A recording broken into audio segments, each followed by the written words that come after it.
Sign up to the SBR Network and use your free daily bet points to earn real-world prizes. Click on the page and start winning now.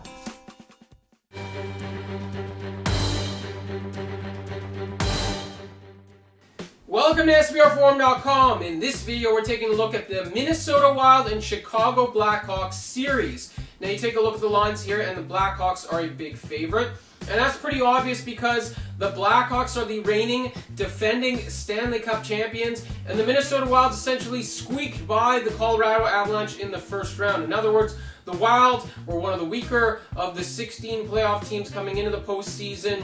They had a relatively easier matchup, I guess you could say, against the Colorado Avalanche. Not that the Avs were easy, but they're a young team, inexperienced. They took advantage of that, eked out a 7-game series, and survived, and now they get a shot at the Blackhawks. So I think it's pretty clear why the Blackhawks are a massive favorite. Now, a couple things you need to know going into this series.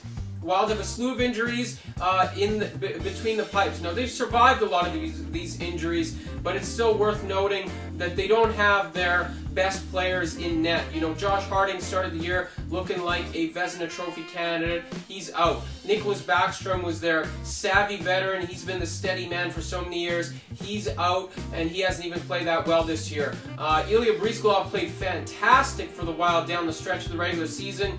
He was pulled in the first round in favor of Darcy Kemper. Kemper sort of led the Wild rejuvenation, if you will, gave them second wind.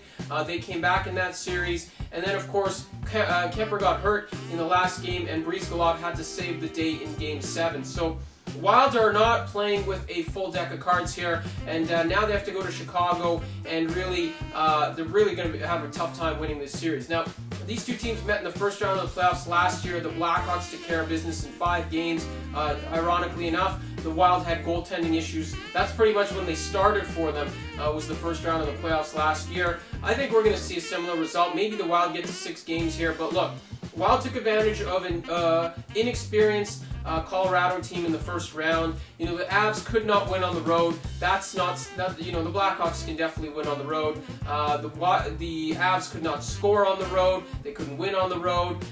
You know, those are things that Chicago can obviously do better. Also, the Wild scored a lot of goals in the first round. You know, Colorado does have a Vezina Trophy candidate in Semyon Varlamov. He didn't look great in the first round, to be honest with you. The Wild, their offense was clicking.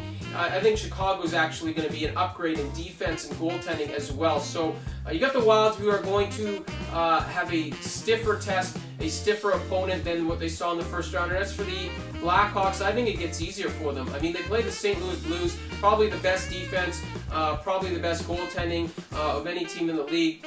You know, Blues are just a fantastic team, and they beat them. I think the Wild are going to be offer much less resistance in this series, and that's why I like the Blackhawks here. I think this is one of the easier second-round series to pick. I'm going to say the Blackhawks in 6 games. I think the Wild, a couple of players offensively, guys like Zach Parise, are playing better than last year, so I think that helps them extend the series to 6, but not much longer than that. Thanks for watching this video right here on SBRforum.com. We'll catch up with you again soon. We've got wire-to-wire coverage on the NHL playoffs right here for you on the site. Make sure you check out all the videos previewing every single playoff series and every single game as we head through all the way to the Stanley Cup Finals.